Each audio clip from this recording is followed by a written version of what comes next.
नमस्कार दोस्तों, सूर्य उपासना का महापर्व छठ पर्व पूरे देश में श्रद्धा और विश्वास के साथ मनाया जाता है। 4 दिनों तक चलने वाले इस पर्व में व्रतधारी लगातार 36 घंटों तक निर्जला व्रत रखते हैं और सूर्य को अर्घ देते हैं। श्रद्धालु सूर्य देव और छठी मैया की पूजा अर्चना कर अपने परिवार के लिए सुख समृद्धि और स्वस्थ जीवन की कामना करते हैं। छठ पूजा नहाए खाए से शुरू होती है और सूर्योदय के समय जल अर्पित करने वाले उषा अर्घ के साथ संपन्न होती है। यह पर्व सूर्य की उपासना, पवित्रता और प्रकृति के प्रति कृतज्ञता का प्रतीक है। पौराणिक मान्यताओं के अनुसार छठी मैया या शशि देवी को सूर्य देव की बहन माना जाता है। कहा जाता है छठी मैया के आशीर्वाद से संतान, लंबी आयु और परिवार में सुख समृद्धि आती है। आइए अब हम आपको छठ पर्व से जुड़ी एक पौराणिक कथा की ओर ले चलते हैं। बहुत समय पहले प्रियंवत नाम के एक राजा थे जिनकी पत्नी का नाम मालिनी था। विवाह के काफी समय हो जाने के बाद भी उनको कोई संतान नहीं थी। इस बात से दोनों बहुत दुखी रहते थे। उन्होंने संतान प्राप्ति की इच्छा के कई जतन किए। इसके बाद उन्होंने महर्षि कश्यप द्वारा पुत्रेष्टि यज्ञ करवाया। यज्ञ संपन्न होने के बाद महर्षि ने राजा प्रियव्रत की पत्नी मालिनी को खीर खाने को दी। खीर का सेवन करने से मालिनी गर्भवती हो गई। यह खबर मिलते ही राजा और रानी के साथ साथ प्रजा भी बहुत खुश हो गई। समय के साथ महारानी मालिनी ने एक पुत्र को जन्म दिया, लेकिन उन्हें मरा हुआ पुत्र प्राप्त हुआ। राजा को इस बात से बहुत दुख हुआ। उन्होंने निराश होकर प्राण त्यागने का निश्चय किया। जैसे ही राजा ने प्राण त्यागने की कोशिश की तो उनके सामने भगवान की मानस पुत्री देवसेना प्रकट हुई। उन्होंने राजा प्रियंवत से कहा कि वह षष्ठी देवी हैं और वह लोगों को संतान का सौभाग्य प्रदान करती हैं। इसके साथ ही जो लोग उनकी सच्चे मन से आराधना करते हैं वह उनकी सभी मनोकामनाएं पूर्ण करती हैं। यदि राजा उनकी पूरे विधि विधान पूर्वक पूजा करेंगे तो वह उन्हें पुत्र रत्न का वरदान देंगी।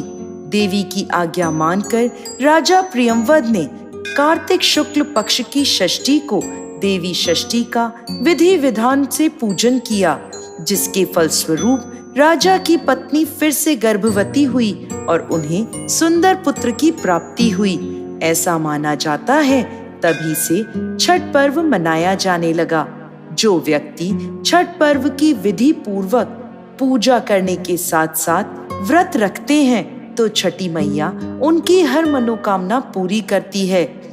दोस्तों, छठ पर्व की एक और पौराणिक कथा के अनुसार ऋषि मुग्दल ने माता सीता को छठ व्रत रखने की सलाह दी थी। आनंद रामायण के अनुसार जब भगवान राम ने रावण का वध किया तो उन पर ब्राह्मण हत्या का पाप लगा। इस हत्या का प्रायश्चित करने के लिए वशिष्ठ ने प्रभु श्री राम और माता सीता को ऋषि मुद्गल के साथ भेजा। भगवान राम ने ब्रह्म हत्या के पाप से मुक्ति पाने के लिए कष्टहरणी घाट पर यज्ञ किया और वहीं माता सीता को आश्रम में रहकर कार्तिक मास की षष्ठी तिथि को व्रत रखने का आदेश दिया। साथ ही सूर्य पुत्र कर्ण की छठ कथा के अनुसार छठ पर्व की उत्पत्ति महाभारत काल में हुई थी। महादानी सूर्य और कुंती के पुत्र कर्ण ने सबसे पहले सूर्य देव की पूजा की थी। कर्ण बिहार के अंग क्षेत्र वर्तमान में भागलपुर के राजा और सूर्य और कुंती के पुत्र थे। सूर्य देव से ही कर्ण को दिव्य कवच और कुंडल प्राप्त हुए थे जो हर समय उनकी रक्षा करते थे। कर्ण भगवान सूर्य के बहुत बड़े भक्त थे और प्रतिदिन घंटों कमर तक पानी में खड़े होकर सूर्य को अर्घ देते थे।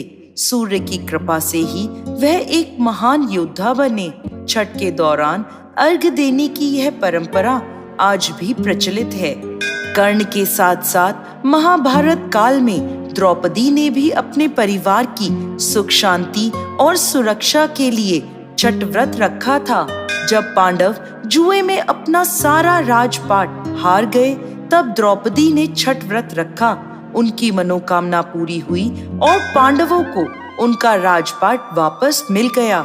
लोक कथा के अनुसार सूर्य देव और छठी मैया का भाई बहन का रिश्ता है, इसलिए छठ पर्व के अवसर पर सूर्य की पूजा करना फलदायी माना जाता है। दोस्तों, इन सभी कथाओं का सार यही है कि छठ पूजा सूर्य की जीवनदायिनी शक्ति और छठी मैया के मातृत्व स्वरूप के प्रति आभार प्रकट करने का पर्व है, जिसे अत्यंत अनुशासन और पवित्रता के साथ मनाया जाता है। हे छठी मैया, इस कथा को कहने वाले, सुनने वाले और सभी व्रती श्रद्धालुओं की सभी मनोकामनाएं पूर्ण करें। जय छठी मैया।